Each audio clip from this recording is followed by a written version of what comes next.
నమస్తే శివన్న. నమస్తే అన్న. This is the first exclusive interview అన్న. మీరు దాదాపు ఒక 30 years ఆఫ్ పొలిటికల్ కెరియర్లో ఇంతవరకు మీరు స్క్రీన్ మీద కన్నా ఆఫ్ స్క్రీన్లో ఎక్కువ ఉండేవాళ్ళు. అవును, ఎందుకు స్క్రీన్కి దూరంగా ఎందుకు ఉంటారన్న మీరు? స్క్రీన్కు దూరంగా ఎప్పుడూ లేను, కానీ ఎక్కువ ఇంటర్వ్యూలు కానీ ఎక్కువ ఎంటర్టైన్ చేయను. ఎప్పుడు సామాన్య ప్రజలతో కలిసిపోతున్నాను కాబట్టి ఎక్కువ మీడియా మీద ఎక్కువ ఫోకస్ నాకు లేదు. జనాలతో ఉంటే బాగుంటుందని చెప్పేసి జనాలతోనే ఉంటున్నాను. జగన్మోహన్ రెడ్డి గారిపై దాడి, విజయవాడలో ఒక రాళ్ళ దాడి ఇప్పుడు జరిగింది. జగన్మోహన్ రెడ్డి గారికి ఇక్కడ దెబ్బ తగలడం జరిగింది. కానీ బయటికి వినిపించే మాట మాత్రం అది కోడికత్తి 2 అంటున్నారు, పార్ట్ 2 అంటున్నారు. లాస్ట్ ఎలక్షన్స్ ముందు ఒక స్టంట్ ఏదైతే జరిగిందో కోడికత్తి ఎయిర్పోర్ట్లో, ఇది రోడ్ మీద పబ్లిక్లో ఇది ఒక స్టంట్. ఎందుకంటే జగన్మోహన్ రెడ్డి ప్రతి ఎలక్షన్స్కి ఏదో ఒక సింపతి, ఒక ఎమోషన్ తీసుకుపోయే ప్రక్రియ జరుగుతుంది. ఇది కూడా అదే అని చెప్పేసి ఏదైతే జనాలు అంటున్నారన్న, ఇది పార్టీ పరంగా అనట్లేదు, ఇది ఒక సోషల్ మీడియా వర్గమో లేకపోతే ఒక టీడీపీయో ఒక జనసేన కాదు, పబ్లిక్ అంటున్నారు ఇది కోడికత్తి 2 అంటున్నారు. 2019 ఎలక్షన్ల ముందు ప్రజాదరణ ఓర్వలేక కావాలని జగన్మోహన్ గారిని భౌతికంగా దూరం చేసే కార్యక్రమంలో ఆ రోజు ప్రతిపక్షాలు కుట్ర పన్నింది. ఆ కుట్ర బండంలో ఆ కోడికత్తి అని చెప్పి వాళ్ళు చెప్పేది, ఆ కత్తి ఎంత షార్ప్గా ఉంటుందో మేము తెలిసే ఉంటుంది. పొరపాటున నెక్కి దగ్గర కానీ ఎక్కడ జరిగితే మనిషి ఉండేవాడు కాదు. ఆ రోజు ప్రతిపక్షాలు, ఆ రోజు చంద్రబాబు నాయుడు గారు వాళ్ళందరూ కలిసి వాళ్ళ పత్రాన్ని వాళ్ళు కోరి తెచ్చుకున్నారు 2019 ఎలక్షన్లో. ఇదే విధంగా ఇప్పుడు మళ్ళా దాడి చేసి, ఇది క్లియర్గా ఒక చిన్న ఆకుతాయికి చేసిన పని కాదు. క్లియర్గా ప్రతిపక్షాలు పన్నం కట్టి ఒక ప్రొఫెషనలిజంగా రాయి దాడి చేయడం కరెక్ట్గా తల మీద తగులుతుందంటే అది కరెక్ట్గా ఒక ప్రొఫెషనల్ చేసిన పనిలాగా ఉంది. పోయినసారి వాళ్ళు పత్రం వాళ్ళు కోరి తెచ్చుకున్నారు. ఈసారి ఈ చేసే పనులు, ప్రతిపక్షాలు చేసిన పనులన్నింటికి ఈసారి ఎలక్షన్లో భూస్థాపితం చేసుకుంటారు. చంద్రబాబు నాయుడు గారికి ఏం అవసరం అన్నా, ప్రతిపక్షాలకి ఏం అవసరం? కొడితే సింపతి అనేది జగన్మోహన్ రెడ్డి గారికి వస్తుంది, సింపతి అనేది జగన్మోహన్ రెడ్డి గారికి వస్తుంది, చంద్రబాబు నాయుడు గారు కాదు కదా. మీరు ఎందుకు ఈ పాయింట్ మిస్ అయ్యే లాజిక్? మొదటి నుంచి కూడా జగన్మోహన్ గారిని జగన్మోహన్ మీద దాడి చేయడం కోసం వాళ్ళు ప్రతిసారి మీరు రండి, బయటికి రండి, ప్యాలెస్ నుంచి బయటికి రండి, మిమ్మల్ని ఇబ్బంది పెడతామని చెప్పేసి పలుమార్లు వాళ్ళు ప్రజల్లోకి రండి, కావాలని ఇబ్బంది పెడతాం ఛాన్సార్లు పలుమార్లు లోకేష్ కానీ చంద్రబాబు నాయుడు గారు మాట్లాడారు. ఇప్పుడు చూసిన బస్సు యాత్రని ఓర్వలేక, ప్రజాదరణ ఓర్వలేక, నేను చూస్తే విజయవాడ మొత్తం బ్యారేజ్ మొత్తం నిండిపోయింది. ఆయన ఏం చెప్పాడు, ఈరోజు అమరావతి గురించి కామెంట్ చేశాడు చంద్రబాబు నాయుడు గారు. సో అటువంటి చేసింది. మళ్ళీ లోకేష్ ఏమంటాడు, మా పార్టీలో ఉండేవాళ్ళు ఎంతమంది ఎక్కువ కేసులుంటే అంతమందికి మంచి పోస్టులు ఇస్తా అని చెప్పి, అంత పదవులు ఇస్తా అని చెప్తున్నాడు. క్లియర్గా వాళ్ళు హింసను ఎంటర్టైన్ చేస్తున్నారు, వాళ్ళ వాయిస్లోనే హింసను ఎంటర్టైన్ చేసుకున్నాడు. వాళ్ళు ప్రజల్లో ధైర్యం లేక, వాళ్ళని జగన్మోహన్ ఎదుర్కొనే లేకుండా, ఇటువంటివన్నీ భౌతికంగా లేకుండా చేస్తే మాకు పార్టీకి ఎదురు లేదు.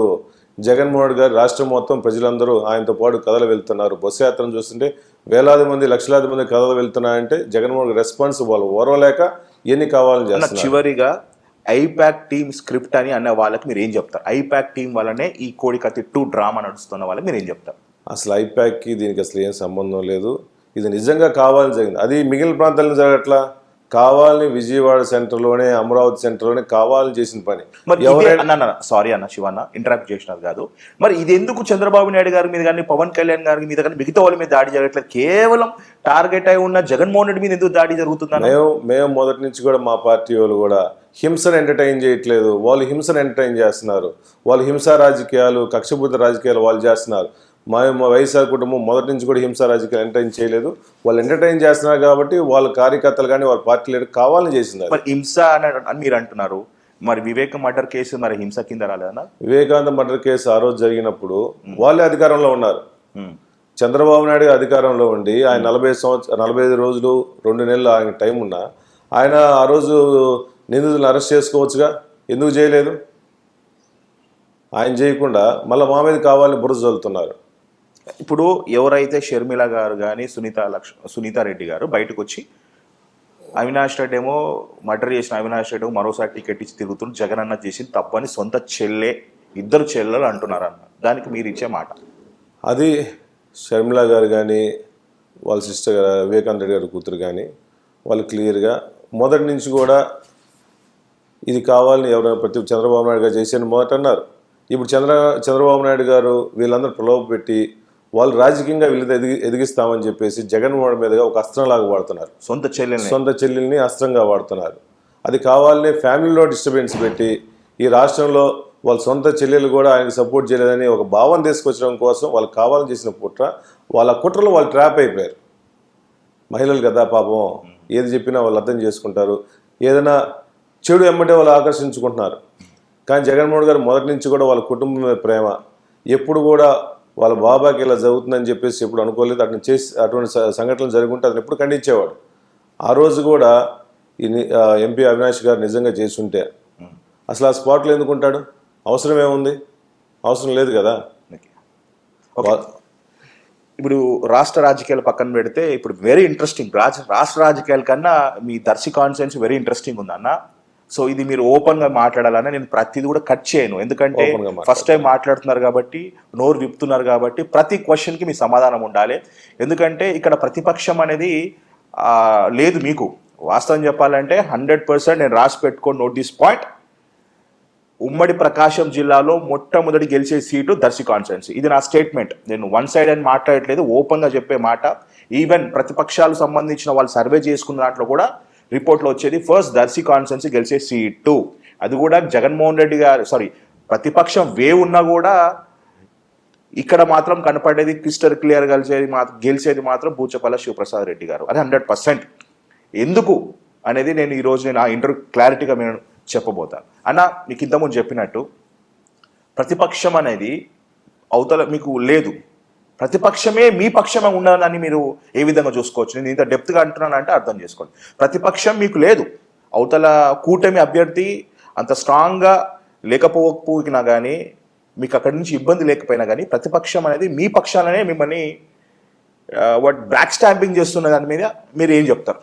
ఇదే కాన్స్టిట్యున్సీలో ప్రజాదరణ ఉంటే, ప్రజలకు అందుబాటులో ఉంటే, కావాలని కొంతమంది అంతకుముందు నేను సపోర్ట్ చేసిన వాళ్ళు కానీ, అంతకుముందు నా ద్వారా లబ్ధి పొందిన వాళ్ళు కావాలని, ఈ కాన్స్టిట్యున్సీలో శివ గెలవకుండా ఉంటే బాగుంటుందని చెప్పేసి ప్రతి ఒక్కరు అనుకుంటున్నారు. కొంతమంది నాయకులు మాత్రం అనుకుంటారు, స్వార్థ రాజకీయం చేసే నాయకులు అనుకుంటున్నారు. అంతకుముందు నేను అందరికీ మనస్ఫూర్తిగా నేను సహాయం చేసి ఓట్లు వేయించాను. కానీ ఈరోజు పరిస్థితిని చూస్తుంటే శివ గెలవకూడదు, నాకు సీట్ ఇవ్వలేదని చెప్పేసి రకరకాల మంది కావాలని చేస్తున్నారు. ఇక్కడ ముఖ్యంగా ఎంతమంది బ్యాక్ స్టాపింగ్ చేయడానికి ప్రయత్నించినా కూడా మొదటి నుంచి కూడా బూచేపల్లి కుటుంబాన్ని ఇక్కడ ఆదరిస్తున్నారు. బూచేపల్లి కుటుంబం అయితే ఇక్కడ బాగుంటుంది. వైఎస్ఆర్ కాంగ్రెస్ పార్టీలో మొదటి నుంచి కూడా రాజశేఖర్ గారితో పాటు జగన్తో పాటు కలిసిమెలిసిన కుటుంబం ఇక్కడ. వాళ్ళైతే ఇక్కడ ఒక రూపాయి కూడా ఆశించకుండా పేద ప్రజలందరికీ సహాయం చేస్తారు. కాబట్టి అటువంటి నాయకుడు దర్శి ప్రజానికి అవసరం అని చెప్పేసి సర్వేల రూపంలో కానీ జగన్మోహన్ గారు వెనుతీయటం కానీ అన్ని జరిగింది. కాబట్టి వీళ్ళందరూ నన్ను ఆదరిస్తున్నారు. బ్యాక్ స్టాపింగ్ చేయడానికి ప్రయత్నించినా కూడా నన్ను ఎవడేం చేయలేడు అన్న.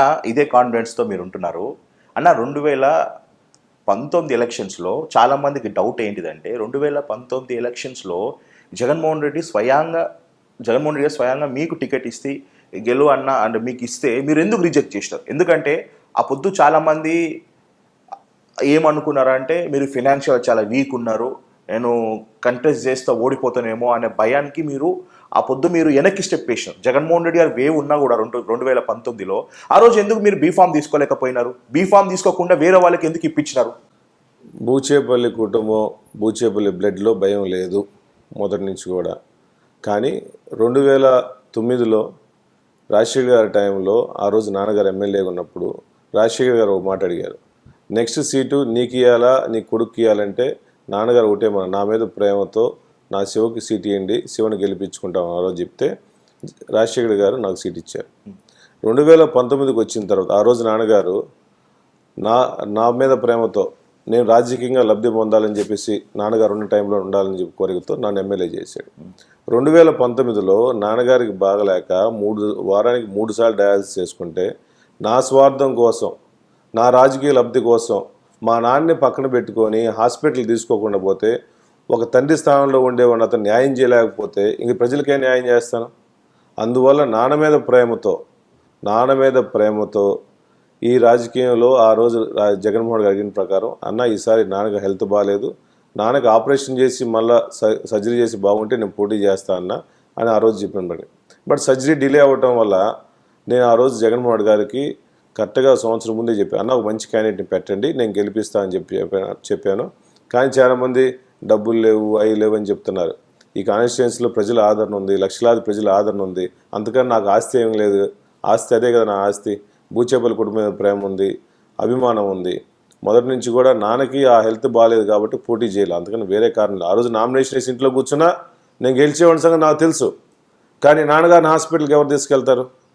నాన్నగారు క్లియర్గా ఒకటి అప్పుడు చెప్పారు. అన్న ఒక మాట, ఇప్పుడు మీ ఫ్యామిలీలో ప్రతి ఒక్కరు దాని మీ తల్లి గారు యాక్టివ్ ఉంటారు అండ్ మీ మిస్సెస్ గారు యాక్టివ్ ఉంటారు, మీ ఇంట్లో ప్రతి వాళ్ళు ఒక కార్యకర్త మాదిరిగా పనిచేస్తున్నప్పుడు మీరు సాక్రిఫైస్ చేసినప్పుడు మీ మిస్సెస్కి కానీ మీ తల్లి గారికి కానీ ఇంకెవరికైనా ఇప్పించుకోవచ్చు కదా అంటే మళ్ళీ ఎందుకు ఈ డెప్త్గా అడుగుతున్నానంటే ఆ రోజు బయటకు వినిపించే మాట ఏంటి మాత్రం ఆ రోజు ఎందుకు అంటే ఎందుకు వెనక్కి స్టెప్ వేయాల్సింది, కేవలం ఆరోగ్యమేనా లేకపోతే ఫినాన్షియల్ మ్యాటరా ఇంకేదైనా కారణం ఉందా? బూచేపల్లికి సుబ్బారెడ్డి గారికి కానీ వాళ్ళ ఫ్యామిలీకి ఎంత డబ్బు ఉన్నాయో ప్రకాశం జిల్లా అందరూ తెలుసు. ఫైనాన్షియల్గా ఎప్పుడు వెనకంజలు వేయను, ఏ బాగు కూడా. ఓన్లీ నాన్నగారు ఆ రోజు మీరు చెప్పారు అమ్మగారు ఉన్నారు కదా, మా వైఫ్ ఉంది కానీ అమ్మైనా ఆ రోజు నా వైఫ్ నందిని అయినా నాన్నతో పాటు వాళ్ళకి భోజన వసతులు ఏర్పాటు చేసుకోవడం కానీ వాళ్ళకి సేవ చేసుకోవడం కోసం మా మావ ముఖ్యమని చెప్పేసి మా హస్బెండ్ ముఖ్యమని వాళ్ళు మేము నా నాన్న ముఖ్యమని చెప్పేసి ఆ రోజు అందరూ ఆయన మీద ప్రేమతో ఆయన బతికించుకోవడం కోసం మేము ప్రయత్నించాం. రాజకీయం ఆలోచించాల. నాన్న మీద ప్రేమ, నాన్న మీద అభిమానం. ఎందుకు? నాన్నగారు 2009లో ఆయన సీటు వదిలేసి నాకు వేసాడు నా మీద ప్రేమతో. నా స్వార్థం కోసం నా ఎమ్మెల్యే పోస్ట్ కోసం నేను స్వార్థంగా బిహేవ్ చేశానుకో ఒక స్వార్థ రాజకీయ నాయకుల్లాగా చరిత్రలో నిలిచిపోయేవాడిని. నాకు స్వార్థం లేదు, నాన్న ప్రేమ ముఖ్యం. అదే టైంలో నా కాన్స్టిట్యున్సీలో ఎమ్మెల్యేని గెలిపించుకోవడం కూడా నాకు ముఖ్యమే. అటు నాన్న చూసుకుంటా, ఇటు ఎమ్మెల్యేని గెలిపించుకుంటా, అటు నూతలపాడులో కూడా సుధాకర్ బాబు గారు మా సోదరులు నిలబడ్డారు, జగన్మోహన్ గారు సపోర్ట్ చేయమన్నారు, సుధాకర్ బాబుని కూడా గెలిపించుకుంటా, ఇంతమంది గెలిపించుకుంటా పార్టీకి సపోర్ట్ చేశాను, అటు నాన్నగారికి సపోర్ట్ చేశాను. అందువల్ల మిస్ అయ్యాను, అందుకని వేరే ఇప్పుడు బాధ అనిపిస్తున్నాను. అరే ఎందుకంటే ఇప్పుడు మన మధ్యలో నాన్నగారు లేరు కాబట్టి, ఇప్పుడు నాన్న లేరు, ఇప్పుడు మీరు ఎమ్మెల్యే కాలేకపోయినారు, కొంచెం బాధ అనిపిస్తుందా? ఎమ్మెల్యే కాలేదని ఎప్పుడూ బాధ లేదు నాకు. నేను 27 సంవత్సరాలు ఎమ్మెల్యే అయ్యాను. ద ఫస్ట్ యంగెస్ట్ ఎమ్మెల్యే అప్పుడు 27 సంవత్సరాల్లోనే ఎమ్మెల్యే అయ్యాను. ఆ రోజు రాజశేఖర్ గారి దయ వల్ల, జగన్మోహన్ గారి దయ వల్ల, నాన్న దయ వల్ల ఎమ్మెల్యే అయ్యాను. నాకు ఎమ్మెల్యే అవ్వటం చాలా ముఖ్యం కాదు, ప్రజలకు సేవ చేయడం ముఖ్యం. కానీ పోయినసారి పోటీ చేయలేదని బాధ ఇసువంత లేదు. కానీ నా కార్యకర్తలు ఇబ్బంది పడ్డారు. ఇప్పుడు కూడా నన్ను నమ్ముకున్న వాళ్ళు ఇబ్బంది పడ్డారు. నా నమ్ముకున్న ప్రజల కోసం, నా నమ్ముకున్న కార్యకర్తల కోసం నేను పోరాటం చేసి జగన్మోహన్ గారిని బతిమలాడి అన్న ఈసారి నేను 2019లో పోటీ చేయాల్సిందన్న దర్శి ప్రాంతాన్ని నేను అడిగి రిక్వెస్ట్ చేయడం వల్ల జగన్ మా మీద ప్రేమతో, మా మీద కుటుంబం ప్రేమతో నాకు అవకాశం ఇచ్చాడు. అన్న ఇప్పుడు ఏదైతే 5 సంవత్సరాల్లో మీ కెరియర్ ఏమైనా వెనక్కి వెళ్ళిపోయిందా అని మీరు అనుకుంటున్నారన్న? రాజకీయంలో చాలా మంది పోటీ చేయకపోతే వెనక్కిపోద్ది అనుకుంటారు. కానీ ప్రజలకు అందుబాటులో ఉన్నంతకాలం, ఏ నాయకుడైనా ప్రజలకు అందుబాటులో ఉన్నంతకాలం వాళ్ళ రాజకీయ భవిష్యత్తు ఏమీ వెనకపోదు. 5 సంవత్సరాలు నేను పోటీ చేయలేదు, 10 సంవత్సరాలు వెనక్కిపోతాను రకరకాలుగా మాట్లాడారు. కానీ ఆ పరిస్థితి లేదుగా.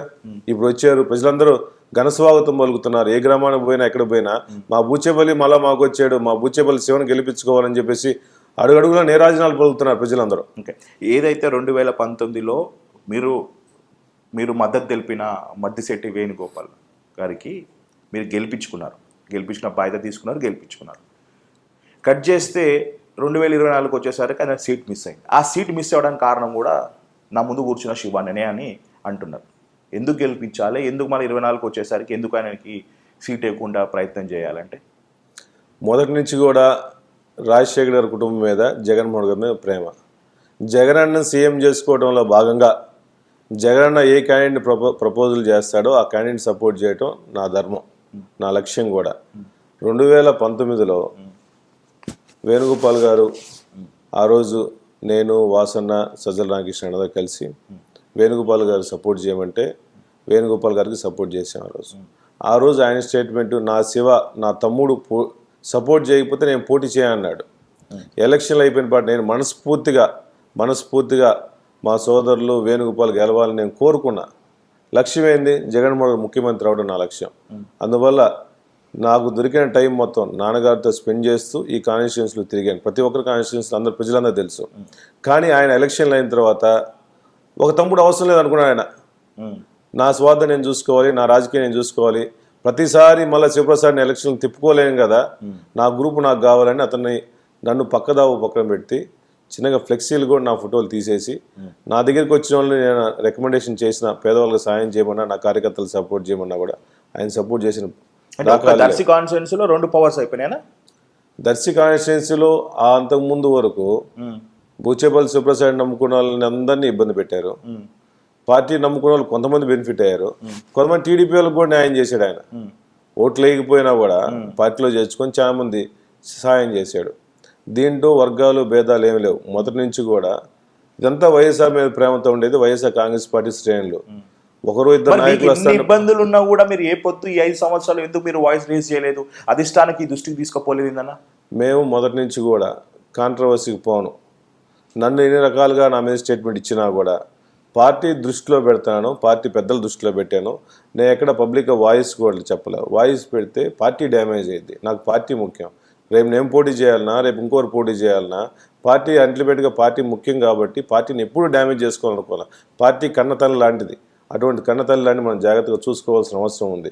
ఈరోజు నేను ఎవరిని ఇబ్బంది పెట్టలేదు, రకరకాల స్టేట్మెంట్లు పార్టీకి డ్యామేజ్ చేయలేదు కాబట్టి, పార్టీకి అగ్నెస్ట్గా స్టేట్మెంట్లు ఇవ్వలేదు కాబట్టి ఈరోజు మీ ముందు నిలబడ్డావు క్యాండిడేట్గా, లేకుండా ఉండేవాడిని కాదు. అన్న మీ మధ్య ఇద్దరి మధ్యలో ఏం జరిగిపోయినో పక్కన పెట్టేస్తే 2019 మీరు సపోర్ట్ చేసిన తాజా మాజీ ఎమ్మెల్యే మద్దిశెట్టి గారికి గెలిపించుకున్నారు, కానీ తను ఈసారి మిమ్మల్ని గెలిపించే ప్రక్రియలో ఉంటాడా లేదా?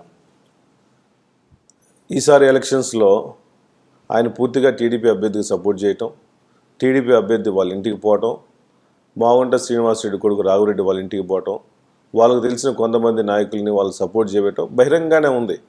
అతను క్లియర్గా నాకు ఎగ్నెస్ట్గా నన్ను ఓడించడం కోసం కృషి చేస్తున్నాడు. మీ మీద కోపమా జగన్మోహన్ రెడ్డి గారి మీద కోపం? ఎందుకంటే జగన్మోహన్ రెడ్డి గారు టికెట్ ఇచ్చినారు, మీరు కాదు, జగన్మోహన్ రెడ్డి గారు తను కాదని మీకు ఇచ్చినారు. సో జగన్మోహన్ రెడ్డి మీద కోపంతో టీడీపీకి మద్దతు తెలుపుతున్నారా, లేకపోతే శివ గెలవకూడదు అని చెప్పేసితోనే ఆయన మద్దతు తెలుపుతున్నారంటే? బేసిక్గా లాజిక్, ఎవరికైనా సీట్ రాకపోతే, ఏ కాన్స్టిట్యుయెన్సీ అయినా ఎవరికైనా సీట్ రాకపోతే ఎవరికి సీట్ ఇచ్చారో వాళ్ళకి ఆపోజ్ చేయడం మనిషి నైజం. అది నాకు అగెనిస్ట్గా ఒక మనిషి తీసుకొచ్చుకొని పోటీ చేసి గెలుస్తున్నాడంటే ప్రతి ఒక్కరు కోపంగానే ఉంటుంది. అటు పార్టీ మీద కోపం ఉంది, అందుకని నా మీద ఎక్కువ కోపం. నేను మొదట అందుకు 2019లో నేను సీటు వద్దనుకొని వాళ్ళకి ఇచ్చా, గెలిపించాం. మళ్ళీ జగన్మోహన్ గారు మళ్ళీ నా సీట్ నాకే ఇచ్చారు. అతను కోపం ఎందుకు ఉండాలి?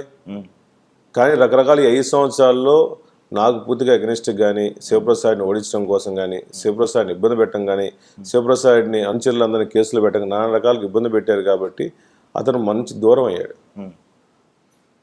సో ఈ 2019 గెలిపించుకున్న బాధ్యత తీసుకున్న మీరు ఈసారికి వచ్చేసరికి మీకు మాత్రం మద్దతు తెలుపుతలేరు అనుకున్నా. ఆల్రెడీ లోకేష్ గారు వచ్చిన తర్వాత ఇక్కడికి అంతకుముందు ఇక్కడ పాదయాత్రకు వచ్చినప్పుడు కలెక్షన్ గోపాల్ అని చెప్పేసి ఆయనకు పేరు పెట్టిపోయాడు.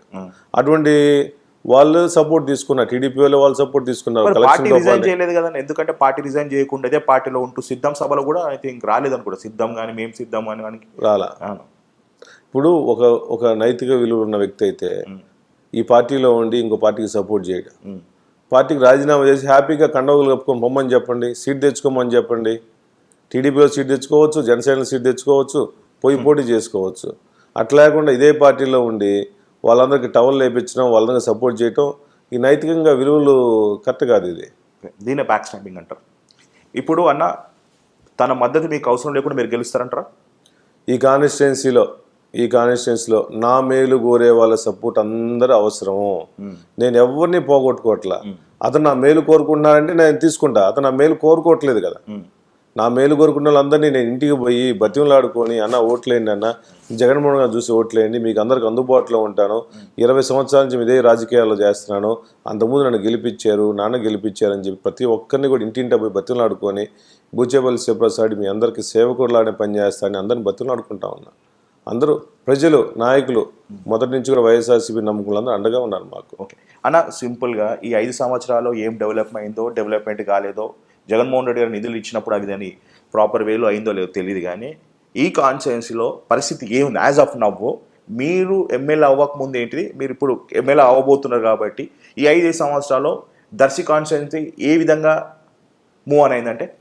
జగన్మోహన్ గారి దయ వల్ల ఈ రాష్ట్రం మొత్తం ప్రజలందరూ డెవలప్ అయ్యారు, సంక్షేమం డెవలప్ అయ్యింది. ఈ రాష్ట్రంలో గత పరిపాలన కన్నా మిన్నగా జగన్న ప్రతి ఒక్క రూపాయి దళారీ వ్యవస్థ లేకుండా నేరుగా ప్రతి మహిళా అకౌంట్లో, ప్రతి రైతు అకౌంట్లో వేస్తున్నారు. వాళ్ళందరూ డెవలప్ అయినట్టు కదా. ప్రతి అకౌంట్లో సుమారుగా నేను గడప కార్యక్రమం చేసినప్పుడు సుమారుగా 2 లక్షల నుంచి 10 లక్షల రూపాయల వరకు ప్రతి అకౌంట్లో డబ్బులు పడ్డాయి జగన్మోహన్ గారి దయ వల్ల. ఇవన్నీ వాళ్ళు నైతికంగా వాళ్ళు డెవలప్ అయినట్టు, ఇండివిజువల్గా డెవలప్మెంట్ చూశారు జగన్మోహన్ గారు. ప్రతి ఒక్కరు ఇండివిజువల్గా డెవలప్ అయ్యారు. అదేవిధంగా పరిపాలన చూస్తుంటే డెవలప్మెంట్ ఆయన సచివాలయాలు కట్టుకున్నారు, సైడ్లైన్స్ కడతా ఉన్నారు, పోర్టులు కడుతున్నారు, మెడికల్ కాలేజీలు కడుతున్నారు, నాడు నేడు స్కూల్స్ వచ్చేసినాయి, హెల్త్ విషయంలో 108లు వచ్చినాయి, ఆరోగ్యశ్రీ కార్డులు పెడుతున్నారు. ఇవన్నీ డెవలప్మెంట్ కాదా? గతంలో ఎప్పుడూ లేని విధంగా మెడికల్ కాలేజీలు వచ్చినాయి, పోర్టులు వచ్చినాయి.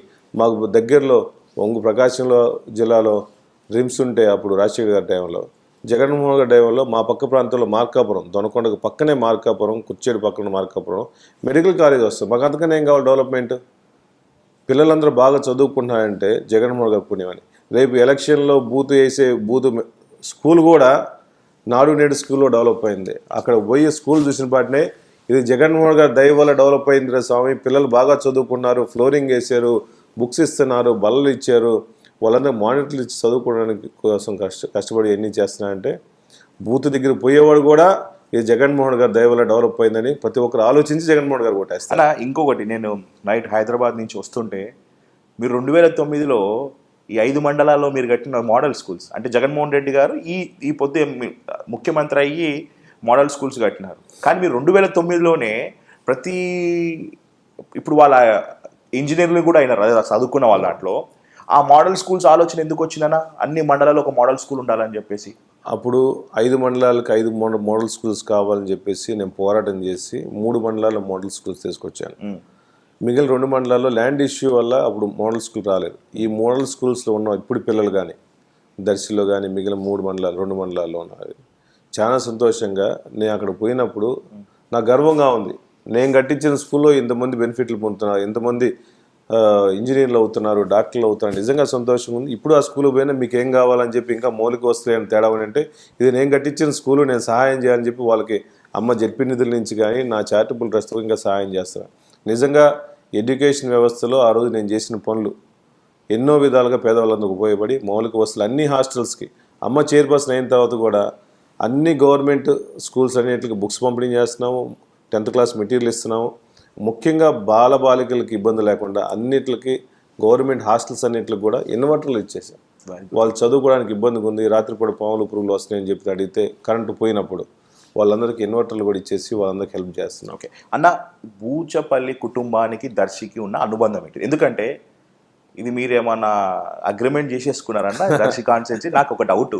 ఎందుకంటే మీకు పక్క కాన్స్టెన్సీ పోమన్నా మీరు పోరు, ఇంకొకరి దగ్గర పోనన్నారు.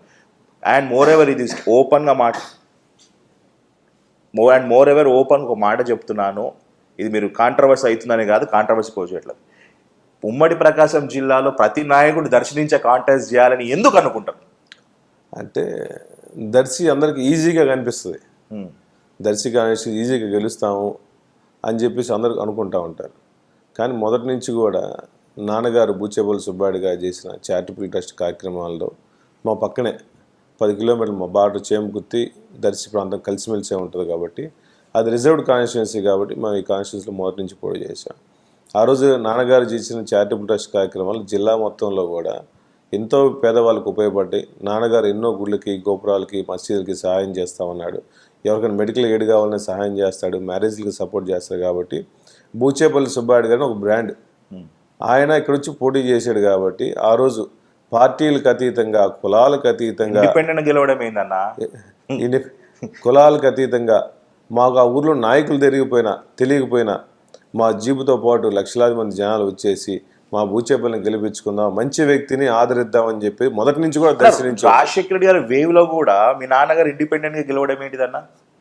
అన్న నేను ఒక మాట చెప్పాలా, నాకు తెలిసిన సోర్స్ ప్రకారం అయితే ఆ రోజు మీ నాన్నగారికి టికెట్ ఇవ్వాలనుకున్నా కూడా రాజశేఖర రెడ్డి గారికి పరిస్థితి ఇండైరెక్ట్ గా మద్దతు తెలిపినట్టు కదా, అన్న మీరు గెలిచిరండి మా పార్టీలోకి రా అని చెప్పేసి అన్నారా లేదా రాజశేఖర రెడ్డి గారు? ఆ రోజు నాన్నగారికి సీట్ ఇస్తామని చెప్పారు. కానీ పిచ్చిరెడ్డి గారు ఎక్స్ఎమ్మెల్యేగా ఉన్నారు ఇక్కడ అంతకుముందు.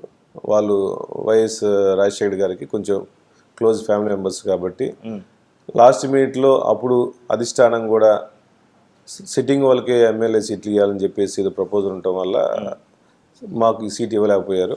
కానీ అమ్మని నాన్ని ఆ రోజు సీఎం గారు అప్పుడు రాజశేఖర్ గారు పిలిచి మాట్లాడినప్పుడు మీరు ఈసారి ఆగండి, నెక్స్ట్ ఎమ్మెల్సీ ఇస్తామని చెప్పారు.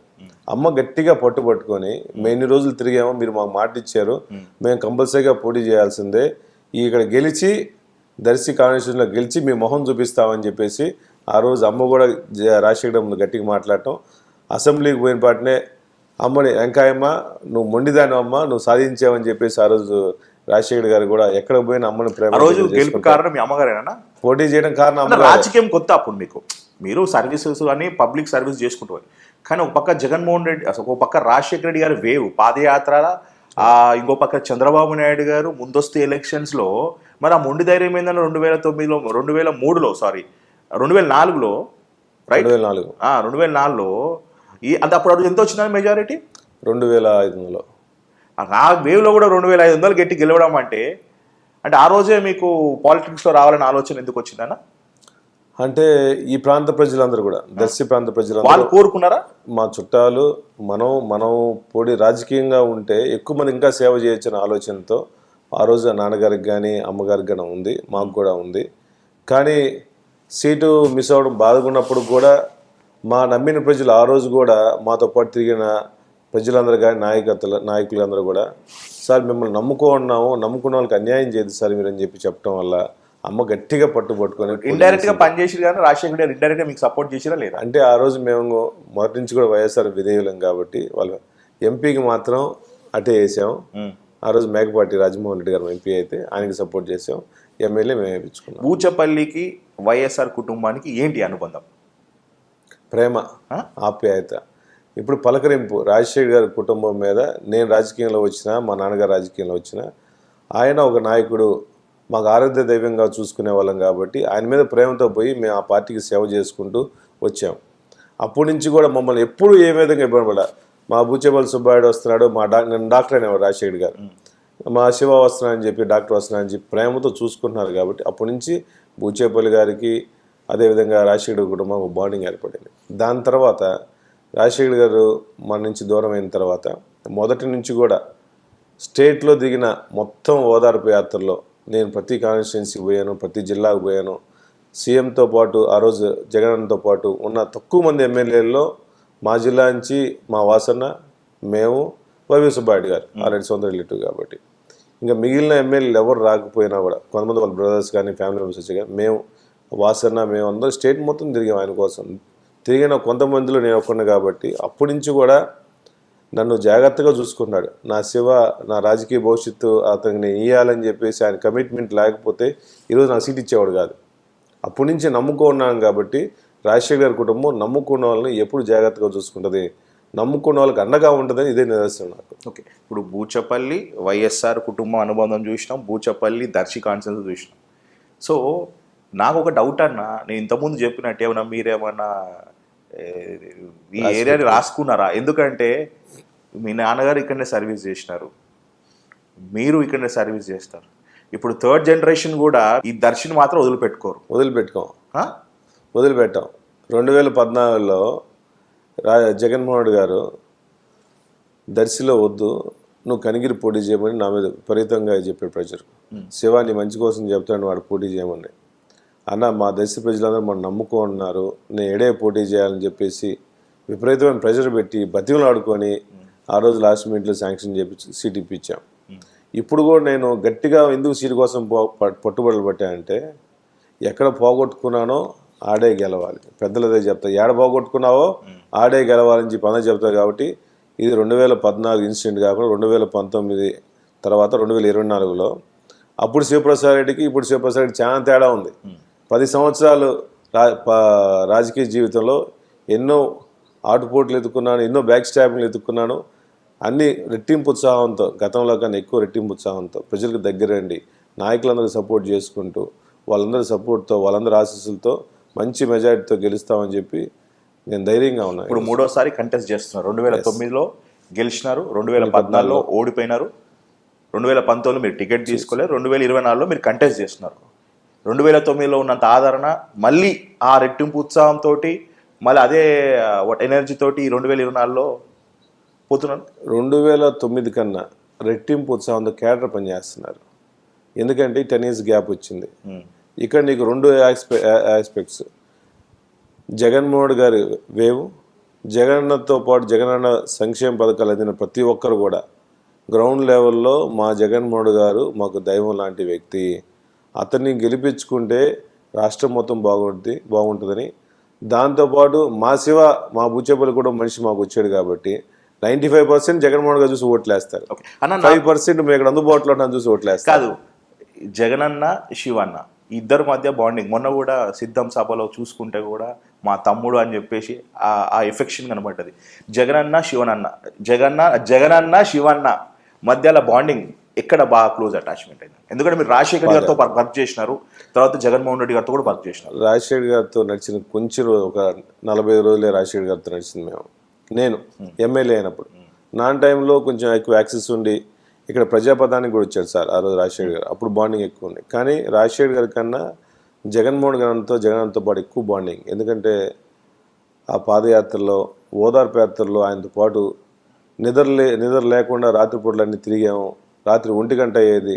ఆయనకి ఏం కావాలన్నా శివ అజ్జుడు అని చెప్పేసి ప్రకాశం జిల్లా కానీ మిగిలిన ప్రాంతంలో కూడా అందరు ఎమ్మెల్యేలు లేకపోయినా మేమందరూ సపోర్ట్ చేసాం. కానీ అప్పటి నుంచి కూడా కష్టాల్లో ఉన్నప్పుడు ఆ ఫ్యామిలీతో పాటు నడిచిన వ్యక్తుల్ని ఎప్పుడు జగన్మోహన్ మర్చిపోడు. అందువల్ల ఎప్పుడు వాళ్ళందరికీ నమ్ముకున్న వ్యక్తులకి ఎప్పుడు జగన్ ఇప్పుడు న్యాయం చేస్తూ ఉంటాడు. కాబట్టి నా మీద ఇంకా ఎక్కువ ప్రేమ. అవునన్నా, నాకు అర్థం కాదు, జగన్మోహన్ రెడ్డి గారు ఇట్లా ప్రైవేట్ పార్టీస్లో కానీ ఆడియో లాంచ్లకు రారు. మీ బ్రదర్ ఏదో ఆడియో లాంచ్ నాకు ఇప్పటికి గుర్తుంది, శిల్ప కళావేదికలో అదే శిల్పారామంలో ఒకటి ఓపెన్ ఏరియాలో. అవును, అప్పుడు శ్రీహరి గారు కూడా నాకు వచ్చాడు. I think first and last event అదే కదా. ఆ రోజు కూడా అన్న సినిమా ఓపెనింగ్కి అదే ఆడియో ఫంక్షన్కి నేను వాళ్ళ పిఎని అడిగితే మామూలుగా ఆడియో ఫంక్షన్స్ రావట్లేదు కదా, కానీ శివ అడిగాడు కంపల్సరీగా పోవాల్సిందే, కమలాకర్ కూడా భవిష్యత్తు బాగుంటుంది, నేను పోతే బాగుంటుంది అని చెప్పేసి అడిగిన పాటనే ఎన్ని పనులైనా మానుకొని ఆ రోజు సాయంత్రం వచ్చేసి ఆడియో ఫంక్షన్కి వచ్చాయంటే నిజంగా ఆయన్ని అభినందించాలి. నేను పిలిచిన ఏ కార్యక్రమం వస్తానే ఉంటాడు, ఎప్పుడు కాదని అంటాడు. నాకు ఎప్పుడు కాదని చెప్పడు ఆయన. నో అన్నారు మీకు? నో అన్న. మీ బ్రదర్ మన మధ్య లేరు, కానీ తను ఉంటే ఎల్లుండైన పరిస్థితి. ఎందుకంటే కంప్లీట్ మూవీ సైడ్ ఉన్నారు, మీరు పాలిటిక్స్ సైడ్. మూవీ సైడ్ ఎందుకు ఇంట్రెస్ట్ వచ్చిందన్న? అన్న మొదటి నుంచి కూడా ఇంజనీరింగ్ అయిపోయిన బాటనే ఒక సినిమా కోర్స్ తీసుకొని ఆర్టిస్ట్గా అవ్వాలని చెప్పేసి ముంబైలో పోయి కష్టపడి ఆర్టిస్ట్ ట్రైనింగ్ తీసుకొని వచ్చి ఇన్ని సినిమాలు తీసి మొదటి నుంచి అన్నకి ప్యాషన్, సినిమాల మీద ప్యాషన్, ఒక మంచి నటుడు అవ్వాలని చెప్పి ప్యాషన్ అవ్వాలని చెప్పేసి ఆ రోజు మంచి సినిమాలు ఛానల్ తీశాడు. మా నుంచి దూరం అయిపోయినా ఇప్పుడు నాన్నగారు లేని లోటు, అన్నగారు లోటు ఎప్పుడు కనిపిస్తూ ఉంటుంది మాకు. 2 మూవీస్ అన్న? 2 or 3 movies? 5 movies. 5 movies. First movie Abhi. నేను I'm doing at 8th class. నేను ఆ మూమెంట్ ఆ వంగతోట సాంగ్ చాలా అది ఇప్పటికీ ఆ ప్లేలిస్ట్ లో మాస్ లో దాంట్లో ఉండిపోతుంది. దేవిశ్రీ ప్రసాద్ గారికి కూడా ఆ మధ్య మంచి బూస్ట్ ఇచ్చిన సాంగ్ అది. దేవిశ్రీ ప్రసాద్ గారు చేశారు, ఇళరాజా గారు చేశారు, కోటితో చేశాడు, మ్యూజిక్ డైరెక్టర్ చాలా బాగా చేశాడు. అన్న సడన్ గా అంటే ఏజ్ లో చనిపోయారా అన్న? నాకు అప్పుడు 38 years. చిన్న ఒక తెలుగు హీరో, ఒక ఆంధ్ర హీరోని మిస్ చేసుకున్నాం అన్నమాట. సో ఇంకొకటి, ఇంకా మళ్ళీ మీ ఫ్యామిలీ సైడ్ ఏమైనా సినిమా, మీ బాబు కానీ? లేదు మాకు లేదు. అది అన్న ప్యాషన్గా చేసి అంతే. మేము సినిమా జోలికి పోము. మళ్ళీ అటు పోవాలని చూసినా కూడా చాలా మంది ప్రొడ్యూసర్ కావమని అడుగుతున్నారు, కానీ అన్న మళ్ళీ రిపీట్ గుర్తొస్తూ ఉంటాడు. మళ్ళా ఇష్టం లేదని చెప్పేసి వదిలేసాను. ఓకే అన్న, ఇంకొకటి, పదవులు మీ ఇంట్లో ఇప్పుడు 2 ఉండబోతాయి. ఒకటి మీ అమ్మగారు, ఒకటి మీది. ఒకే కుటుంబం నుంచి 2 పదవులు అవసరమా? అంటే నమ్మిన వ్యక్తులకి సేవ చేసే కార్యక్రమాలు చేసే వ్యక్తికి, అభిమానించే వాళ్ళకి, ప్రజలకు అందుబాటులో ఉండే వాళ్ళకి, ప్రజలకు ఎవరు న్యాయం చేస్తారో అనే వ్యక్తికి 2 పదవులున్నా 3 పదవులున్నా కార్యకర్తలకు న్యాయం చేస్తున్నాము, అటు పేద ప్రజలకు సహాయం చేస్తున్నాము, జగన్తో పాటు తోడుగా ఉంటున్నాం. కాబట్టి ఎన్ని పదవులున్నా ఆ పదవి, ఆ కుర్చీ ఎవరి చేతిలో ఉంది, వాళ్ళ విలువల మనిషి అయితే పేద ప్రజలకు సహాయం చేస్తా అంటే 2 పదవులు 3 పదవులు ఇచ్చిన అన్యాయం లేదు. అంటే అమ్మకి రిటైర్మెంట్ లేదన్నా? లేదు. మాకందరికైనా నేను నాన్నగారు బతుకున్నప్పుడు ఆ రోజు ఎమ్మెల్సీ అయినా నెక్స్ట్ ఏ పదవి వచ్చినా కూడా నేను అనుకున్నాం నెక్స్ట్ వచ్చి అమ్మకి ఇవ్వాలని చెప్పేసి. మేము జగన్ అన్న కూడా వచ్చి అడిగిన తర్వాత జెడ్పీ చైర్పర్సన్ ఫస్ట్ నాకు ఎమ్మెల్సీ ఇస్తామని చెప్పారు ఎలక్షన్ అప్పుడు. నేను పోయి సీఎం గారిని అడిగాము ఆ రోజు, అన్న ఎమ్మెల్సీ ఇవ్వమంటే ఇస్తాను కన్ఫామ్గా అని చెప్పారు. అప్పుడు ఫస్ట్ 2-3 ఎమ్మెల్సీలు ఖాళీ ఉంటే ఆ ఎమ్మెల్సీలు వేరే వాళ్ళకి హామీ ఇచ్చాను, నెక్స్ట్ ఎమ్మెల్సీ ఇస్తామని చెప్పారు గవర్నమెంట్ ఇచ్చిన పార్టీ. అప్పుడు జెడ్పీ చైర్మన్ వచ్చింది, అన్న జెడ్పీ చైర్మన్ అమ్మకి ఇచ్చేయమంటే హ్యాపీగా, అంటే జగన్ అన్నకి రాజశేఖర్ గారికి నా మీద కన్నా ఆమె మీద ప్రేమ ఎక్కువ. అసలు స్టీల్ లేడీ అని చెప్పేసి అనుకుంటా ఉంటారు. లేదన్నా మొన్న కూడా జగన్ సార్ సభలో పాట పాడిందంటే ఆ ఏజ్ అంటే అసలు రాజకీయం నాంది ఆలోచన పుట్టిందో మీ అమ్మగారు అనుకుంటున్నా. మా కుటుంబంలో మొదటి నుంచి కూడా ఆమె ధైర్యం. ఆమె ఒక స్టెప్ ముందే వేస్తే ఆమెతో పాటు మేము ఫాలో అవ్వాల్సిందే. ఆమెకి రాజశేఖర్ మీద ప్రేమ అని చెప్పడం కానీ పిచ్చి అని చెప్పొచ్చు. రాజశేఖర్ మీద జగన్ మీద మా పెద్ద కొడుకు అని చెప్పి సంబోధించేసి జగన్ యాడికి పోవాలి నేను పరిగెత్తుకొని పోవాల్సిందని చెప్పి ఆయన మాకన్నా ఆయన మీద ప్రేమ ఎక్కువ. ఆమె ఇంకా వయసు వెనక్కి వెళ్ళిపోతుందేమో అన్న. అమ్మ వయసు వెనక్కి జెడ్పీ చైర్పర్సన్ అయిన తర్వాత ఆమె ఇంకా చాలా యాక్టివ్ అయింది. ఆమెకు మొన్న కోవిడ్ టైంలో కరెక్ట్గా నామినేషన్ అయింది. కొన్ని రోజులతో కూడా బైపాస్ చేయించాము. హార్ట్ ప్రాబ్లం ఉన్నా కూడా బైపాస్ చేయించాము. బైపాస్ చేయించినా ఇప్పుడు నా గెలుపు కోసం ప్రతి ఇంటికి తిరుగుతుంది నాతో పాటు. శివ గెలుపు కోసం నేను తిరగాల్సిందే అని చెప్పి ప్రతి ఇంటికి తిరుగుతున్నా. ఓకే, శివన్న ఫైనల్గా శివన్నకి ఎన్ని బ్యాక్ స్టాంపింగ్లు అయినా ప్రజల మద్దతు మాత్రం 100% ఉంది. నేనే వన్ సైడ్ ఓపెన్ చెప్తున్నాను. ఎస్, ఆనెస్ట్లీ స్పీకింగ్ నేను అన్నని ఏదో హైప్ ఇయడానికో లేకపోతే ప్రమోషన్ చేయడానికి రాలేదు. వాస్తవం చెప్పాలంటే నాన్ కాంట్రవర్సీ అన్న. మీరు 5 సంవత్సరాల్లో మీకు ఎన్ని ఇబ్బందులు పడ్డా, మీ వర్గాన్ని మీద ఎన్ని కేసులు పడ్డా మీరు ఎక్కడ నోరు ఓపెన్ చేయలేదు. మీడియాకు కానీ కెమెరాలకు కానీ ఎక్కడ మీరు ఎక్స్పోజ్ చేసుకోలేదు. ఈ సోషల్ మీడియా జమానాలో, ఈ సోషల్ మీడియా ఇన్స్టావాలో కూడా మీరు ఎప్పుడు ఆఫ్ స్క్రీన్లో ప్రజల మధ్యలో ఉంటారు. So I'm very happy and very lucky అన్న. ఎందుకంటే హైదరాబాద్ నుంచి వచ్చినందుకు నాకు మంచి కిక్కాజ్ ఇంటర్వ్యూ అయితే ఇచ్చినారు అన్న. ఐ థింక్ మిమ్మల్ని this is the first exclusive interview. ఎందుకు మళ్ళీ అడుగుతున్నాను, దర్శి మీద ప్రకాశం జిల్లాలో ఉన్న నాయకులంతా దర్శి మీద ఎందుకు ఫోకస్ చేస్తున్నారంటే సింగిల్ వర్డ్, దర్శి ఈజీగా ఉంటుంది. దర్శి అయితే శివ సపోర్ట్ చేస్తాడు. ప్రజలు కూడా వైఎస్ఆర్సీపీ మీద ప్రేమతో ఉన్నారు అని అనుకుంటున్నారు. ఎందుకు ఇది ఇప్పుడు కూడా ఒకటి అడుగుతారు, ఎందుకు ఏ నాయకుడికైనా శివన్న అంటే పడదు? ఉమ్మడి ప్రకాశం జిల్లాలో శివన్నకి బయటికి మాత్రం అలవలే ఉంటుంది, కానీ ఎందుకు శివన్నని ఎందుకు బయటకు ఒకలాగా లోపల ఒకలాగా ఉంటారు? రాజకీయంలో ఎవరు ఆలోచించిన మొదటి నుంచి కూడా ఇంకో వ్యక్తి ఎదగకూడదు అనుకుంటారు. ఇంకో వ్యక్తి ఎదగకూడదు అనుకుంటారు. ఆ ఎదగకూడదనే విషయంలో కొంతమంది బ్యాక్ స్టాపింగ్ చేస్తూ ఉంటారు. ఆ బ్యాక్ స్టాపింగ్ కూడా ఎదుర్కొని రాజకీయం చేయాలి కాబట్టి చాకచక్యంగా మేము చేసుకుని ముందుకు పోతుంటాం. కానీ మొదటి నుంచి కూడా నేను మాత్రం అందరూ ఎదగాలని చెప్పి అనుకుంటాను. దాంట్లో నేను ఉండాలనుకుంటాను. పార్టీ కోసం కష్టపడేవాడిని.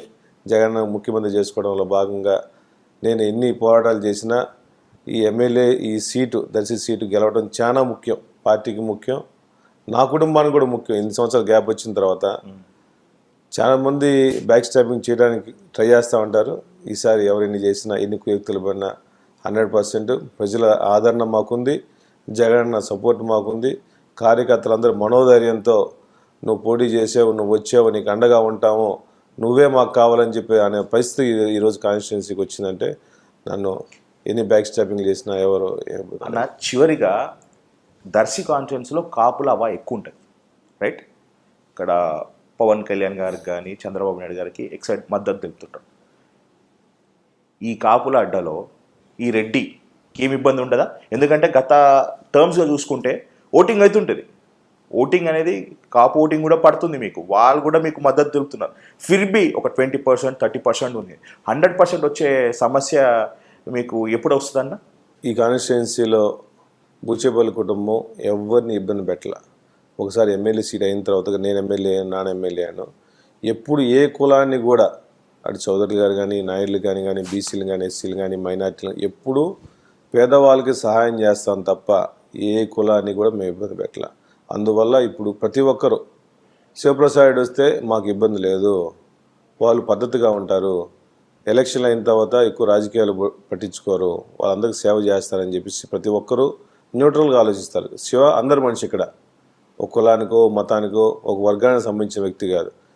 ఈ కాన్స్టిట్యున్సీలో జనాలందరూ ఓట్లు ఎలాగేసుకున్నా వ్యక్తి మంచోడా లేదా అని చూస్తూ ఉంటారు. అది ఇంపార్టెంట్. వ్యక్తి ముఖ్యం. Exactly. Sorry to interrupt. Yes, నేను ప్రతి ఇంటర్వ్యూలో నేను చెప్తున్నాను, ఏ ఎలక్షన్స్ అయినా, అది ఎంపీ ఎలక్షన్స్ అయినా, ఎమ్మెల్యే ఎలక్షన్స్ అయినా, కార్పొరేట్ ఎలక్షన్స్ అయినా, ఏ ఎలక్షన్స్ అయినా, దయచేసి మిత్రులారా, జస్ట్ ఏ స్మాల్ సజెషన్, వీడు మనోడా, మన కులపోడా, మన మతపోడా అని చూడకండి. అభ్యర్థి మనకి అందుబాటులో ఉంటాడా లేదా, మన మంచి కోసం ఆలోచిస్తాడా లేదా, మన కోసం ఉంటాడా లేదా మాత్రమే మీరు ఫోకస్ చేయండి. మన కులపోడు అయితే మనకు చేస్తారనే మన రూల్ ఉందా, అదొక్కసారి అలా ఆలోచించండి. అది ఏ కులమైన ఏ మతపైన మనోడు ఉంటాడా మంచుకుంటాడా మాత్రమే చూడండి. ఎస్, మీరు చెప్పండి. అదేవిధంగా చేమగుర్తులో ఉందనుకోండి, చేమగుర్తు కాన్స్టిట్యున్సీలో మేము రాజకీయం చేస్తున్నప్పుడు మేము అదేవిధంగా కాపు సోదరులందరూ కూడా అన్నదమ్ముల్లాగా ఉండేసి మాకు ఏ ఇంపార్టెన్స్ ఇస్తున్నామో వాళ్ళు కూడా అదే ఇంపార్టెన్స్ ఇస్తున్నాం. ఎన్ని కౌన్సిలర్ మేము పోటీ చేస్తున్నామో అదే కౌన్సిలర్ వాళ్ళు పోటీ చేస్తుంటారు. వాళ్ళందరికీ సమన్యాయం చేస్తా ఉన్నాం. అదే ఆ చేమగుర్తి మండలంలో మన సొంతూరులో కూడా నేను అందరికీ మా కాపు సోదరులందరికీ అదే చెప్తా, అన్న చేమగుర్తు చూడండి, అందరు కాపు సోదరులను జాగ్రత్తగా గౌరవం చేసుకుని వాళ్ళు రాజకీయంగా వాళ్ళు ఆర్థికంగా ఎదగడం కోసం ఎన్నో విధాలుగా కష్టపడ్డామన్నా, సహాయం చేస్తున్నాము. మీరందరూ కూడా పెద్ద మనిషి చేసుకొని ఓట్లేమని చెప్పేసి అందరిని అడుగుతా ఉన్నాం. అదేవిధంగా జగన్న వచ్చిన తర్వాత గత ముఖ్యమంత్రులు ఎవరో చేయని విధంగా కాపులకు ముఖ్యంగా కాపు నేస్తం ఏర్పాటు చేసి రాష్ట్రంలో కాపులందరినీ గుర్తించుకొని ప్రతి ఒక్కరి కాపు కార్పొరేషన్లు ఏర్పాటు చేసి ముఖ్యంగా మహిళలందరూ బాగుండాలని చెప్పేసి కాపులందరికీ కాపు నేస్తం ఇచ్చిన ఒకే ఒక్క నాయకుడు ఈ రాష్ట్రంలో జగన్మోహన్ గారు అని చెప్పి సభాముఖంగా తెలియజేస్తున్నా. ఎందుకంటే జగన్కి మొదటి నుంచి కూడా కులాలకి మతాలకి పార్టీగతంగా ఎన్నో కార్యక్రమాలు, ఎన్నో సేవా కార్యక్రమాలు చేస్తున్నాడు. అదేవిధంగా ఈ కాన్స్టిట్యున్సీలో కూడా నేను ప్రజలకు అందుబాటులో ఉండి కులాలకి మతాలకి వర్గాలకి సంబంధం లేకుండా అందరికీ న్యాయం చేస్తామని హామీ ఇస్తున్నాం. సో ఫైనల్గా అన్న మరోసారి దర్శి గట్ట బూచపల్లి అంటే అవుతుందా? 100% అయింది, 100కి 200% అయింది. ఎందుకంటే వాళ్ళు నాకు ధైర్యం, ఈ ప్రజలకు అందుబాటులో ఉన్నాము, శివ మాకు కావాలి, శివని గెలిపించుకోవాలి, దర్శనం అభివృద్ధి చేసుకోవాలని చెప్పేసి వాళ్ళందరూ కోరుకున్నారు. నేను కూడా గతంలో కన్నా ఒక్కసారి ఒక బెంచ్ మార్క్లా తయారు చేయాలి ఈ కాన్స్టిట్యున్సీని. ఈ కాన్స్టిట్యున్సీలో ఇంకా ప్రజలు ఏ విధంగా మౌలిక వస్తువులకు ఇబ్బంది పడకూడదని చెప్పేసి నేను మనస్ఫూర్తిగా వాళ్ళ కోసం దర్శి నియోజకవర్గానికి అభివృద్ధి కోసం కృషి చేస్తున్నాను. మొన్న జగన్ సార్ బస్సు యాత్రలు వచ్చినప్పుడు కూడా ముఖ్యంగా కుర్చేడు ప్రాంతం నుంచి దొనకొండ ప్రాంతం నుంచి చాలామంది వచ్చేసి అన్న మాకు మంచినీళ్ళు ఇబ్బంది ఉందని చెప్పేసి అందరూ ఆడటం వల్ల జగన్ ఒకటే చెప్పాడు, నా మాటగా నువ్వు చెప్పు, దర్శి ప్రాంతం మొత్తం నేను అభివృద్ధి చేస్తాను, ముఖ్యంగా కుర్చేడు దొనకొండ ప్రాంతం మంచినీళ్ళకి ఇబ్బందిగా ఉందని చెప్పి అందరూ చెప్పటం. అదేవిధంగా ప్రతి చెరువు లిఫ్ట్ ఇరిగేషన్ల ద్వారా పెట్టేసి అన్ని చెరువులు నింపి అటు వ్యవసాయం కోసం కానీ అటు మంచినీటి కోసం కానీ ఇబ్బంది లేకుండా ప్రతి ఊరికి మంచినీళ్ళు ఇస్తామని చెప్పి నా హామీగా నువ్వు పోయి చెప్పమన్నా అంటే ఆయన ఇచ్చిన నాకు ధైర్యం. ఇదే కాన్స్టిట్యున్సీ అన్ని కాన్స్టిట్యున్సీల ప్రచారంలో అదే చెప్తున్నాను. చాలా బాగా ఉన్నారు, మంచి రెస్పాన్స్ ఇస్తున్నారు. మా ప్రాంతం అటు వెలుగొండ నుంచి నీళ్ళు వస్తున్నాయి, దొనకొండ ప్రాంతాన్ని అభివృద్ధి చేసుకోవడం కోసం కుర్చేడు ప్రాంతం దర్శి కాన్స్టిట్యున్సీ మొత్తం కూడా డెవలప్మెంట్ కోసం జగన్ సార్ సపోర్ట్ చేస్తున్నారు. ఎన్ని కోట్లు ఖర్చు అయినా కూడా ఇరిగేషన్ నీళ్ళు ఇంపార్టెంట్ అని జగన్ సార్ చెప్పడం నిజంగా సంతోషంగా ఉంది. జగన్ నాయకత్వంలో పేద ప్రజలందరికీ రైతుల కోసం అండగా ఉంటాం. ఇంకొక ఫైన్, ఇప్పుడు ఇంతసేపు మాట్లాడినాము, మనం ప్రతిపక్షం గురించి ఒక్క మాట మాట్లాడలేదు. ఇప్పుడు మహిళగా ఫస్ట్ టైం కంటెస్ట్ చేస్తున్నారు, మీరేమో చెప్పగలుగుతారన్న లక్ష్మి గారి గురించి, గుట్టిపాటి లక్ష్మి గారి గురించి? లక్ష్మి గారు నా సోదరురాలు, వాళ్ళ కుటుంబం భర్త నా క్లోజ్ ఫ్రెండ్. ఓ, వాళ్ళ బ్రదర్ వాళ్ళ భర్త కూడా ఇప్పుడు వైసీపీలోనే ఉన్నాడు. కొన్ని ఈక్వేషన్స్ నాకు ఎందుకు తెలియదు కానీ కొన్ని ఈక్వేషన్స్లో నేను ఎప్పుడు అనుకోవాలి భర్త ఫ్యామిలీ నా మీద పోటీ చేస్తాను ఎప్పుడు అనుకోవాలి నేను. వాళ్ళు పాపం మంచి ఫ్యామిలీ నుంచి వచ్చిన వాళ్ళు, అమ్మాయి డాక్టర్ వృత్తిగా చేసుకుంటుంది. వాళ్ళు ఎందుకు ఈ కాన్స్టిట్యున్సీకి ఎందుకు వచ్చి నాకు తెలియదు కానీ మేము ఫస్ట్ నుంచి కూడా మహిళలను అందరూ గౌరవించుకోవాలి. మేము కానీ మా కుటుంబం కానీ వైఎస్ఆర్ కుటుంబం కానీ మహిళలను గౌరవించుకోవాలి. వాళ్ళకి ఏ ఇబ్బంది లేకుండా మా సొంత చెల్లిలాగా ట్రీట్ చేస్తాం. వచ్చింది ఎలక్షన్ కండక్ట్ చేస్తూ ఉంటుంది. ఈడ వచ్చేది క్యాండిడేట్ ఎక్కడి నుంచి వచ్చేది పాయింట్ ముందు అమ్మాయి ఉండేది నసరాపేటలో ఉంటుంది. అమ్మాయి డాక్టర్ వృత్తి కాడ ప్రాక్టీస్ చేస్తూ ఉంటుంది. మేము డాక్టర్ వృత్తిని వదిలేసుకొని సమాజం కోసం నేను ఇంకా డాక్టర్ వృత్తి కన్నా ప్రజలకు సేవ చేయడం కోసం ఎక్కువ ఒక ఎమ్మెల్యేగా ఉండి ఒక ప్రజాప్రతినిధిగా ఉండాలని చెప్పేసి ఎన్నో సేవా కార్యక్రమాలు చేస్తున్నాం కాబట్టి అందుబాటులో ఉండి ఎక్కువ సేవ చేస్తూ ఉన్నాం. ఇక్కడ 20 సంవత్సరాలు ఉన్నాను. నేను ఎంపీపీగా చేశాను. నాన్నగా 2004 ఎలక్షన్లు చేశాను, 2009 ఎలక్షన్ చేశాను. సుమారుగా ఇది నా 5వ ఎలక్షన్ నేను పార్టిసిపేట్ చేస్తున్నాను. సో ప్రజల కష్టాలు ఏమంటే తెలుసు, నష్టాలు తెలిసింది, ఏ ఊర్లో ఎక్కడ పోవాలి, ఏ గొంతులు ఎవరున్నారని చెప్పి నాకు పూర్తిగా అవగాహన ఉంది. ఏ గ్రామంలో ఎక్కడ ఏ నాయకుడికి ఏ ఇబ్బంది ఉన్నది, చిన్న సమస్య వచ్చినా ఈ గ్రామంలో కానీ ఏ చిన్న సమస్య వచ్చినా, పెళ్ళిళ్ళు కానీ ఎవరికి చిన్న సమస్య వచ్చినా కూడా వాళ్ళు పిలిచిన పాటు నేను పోయి పలుకుతున్నాను. కాబట్టి బూచేపల్లి కుటుంబాన్ని పిలిచిన పాటు నేను వస్తారు, మా శివ మాకు అందుబాటులో ఉంటాడు, దర్శిలో ఇల్లు కట్టుకుని ఇక్కడే ఉంటున్నాడు, ఇటువంటి లోకల్గా ఉండే ఫ్యామిలీని ఆదరిస్తే బాగుంటుందని చెప్పి ఆల్రెడీ జనాలతో ఫిక్స్ అయిపోయారు. ఇప్పుడు ఆమెను మీరేం విమర్శించారన్న, మరి మీరు కూడా మీ సోదరి మా మంచి ఫ్యామిలీ అని విమర్శలు ఉంటాయి కదా అన్న. అంటే అన్న ఒక పెద్ద మంచి ఫ్యామిలీ నుంచి వచ్చింది, అమ్మాయిని విమర్శించాల్సిన అవసరం నాకు లేదు. నేను విమర్శిస్తే చంద్రబాబుని విమర్శిస్తా, అమ్మాయిని ఎందుకు విమర్శిస్తా పాపం నాకు. కరెక్ట్ మాట, మంచి మాట మాట్లాడి. కానీ ఇక్కడ ఎప్పుడైనా అంతకుముందు 2009లో వెంకటరమణ గారు వచ్చాడు పాపం, అమెరికా నుంచి వచ్చాడు. పక్క జిల్లాల నుంచి పక్క స్టేట్ల నుంచి ఎన్ఆర్ఐలు వచ్చి పోతా ఉంటారు, వస్తూ ఉంటారు. శివ మాత్రం లోకల్, శివ మాత్రం లోకల్. అందువల్ల మొదటి నుంచి కూడా నాకు బద్ధ శత్రువు ఎవరంటే చంద్రబాబు నాయుడు, లోకేష్. ఎందుకంటే 2014 ఎలక్షన్లు అయిన తర్వాత నన్ను రాజకీయంగా ఇబ్బంది చేయడం కోసం, మా ఫ్యామిలీని ఇబ్బంది చేసి, మా నాన్నని అరెస్ట్ చేయించి జైల్లో వేయించి 2 సంవత్సరాలు నా క్వారీని ఆపించి నన్ను పార్టీలో చేరమని చెప్పేసి, టీడీపీలో చేరమని చెప్పి నానా రకాలకు ఇబ్బంది పెట్టారు, హరాస్ చేశారు. నేను పార్టీలో చేరబోయేకి క్వారీలు ఆపేశారు, నాన్న అరెస్ట్ చేశారు, నన్ను కూడా అరెస్ట్ చేయడానికి రంగం సిద్ధం చేశారు. ఇవన్నీ కూడా ఒక కక్షపూర్తంగా జగన్మోహన్ రెడ్డి గారు తెలుసా అని తెలుసు బాబు, జగన్కి అన్నీ తెలుసు. ఒక కక్షపూర్తంగా నన్ను, నా ఫ్యామిలీని చంద్రబాబు నాయుడు గారు ఒక పక్క, లోకేష్ గారు ఒక పక్క నానా రకాలకు ఇబ్బంది పెట్టారు. పాపం వీళ్ళు వస్తారు పోతుంటారు, ఒక ఆడబిడ్డ వచ్చిపోతా ఉంటుంది. నాకు ఆ మీద నాకే శత్రుత్వం లేదు. ఇప్పుడు భరత్ వైసీపీలో ఉన్నాడు కాబట్టి మీకు సపోర్ట్ చేస్తారు. ఎందుకంటే భరత్ అనే వ్యక్తి నాకు కూడా మంచి మిత్రుడే అన్న, is very close to me. మీకు సపోర్ట్ చేస్తారా, వాళ్ళ సిస్టర్కి సపోర్ట్ చేస్తారా? అది ఫ్యామిలీ ఇష్యూ అది. ఓకే. సో నాకు శత్రువు మా కుటుంబాన్ని ఇబ్బంది పెట్టేవాడు, నాకు శత్రువు చంద్రబాబు నాయుడు, లోకేష్ తప్ప. పాపం ఎంఐ క్యాంట్ తీసుకుంది వచ్చిపోతా ఉంటారు తప్ప నాకు వాళ్ళే మెయిన్ టార్గెట్, వీళ్ళు టార్గెటే కాదు. బెస్ట్ విషయాలు చెప్తున్నారు. ఇంకా విషయం చెప్పను కానీ ఒక సోదరి వచ్చింది, ఒక గౌరవంగా ఈ ప్రాంతంలో వచ్చి తిరిగి ఎలక్షన్ చేసుకుంటుంది, ఎలక్షన్ చేసుకుని వెళ్ళిపోతాం.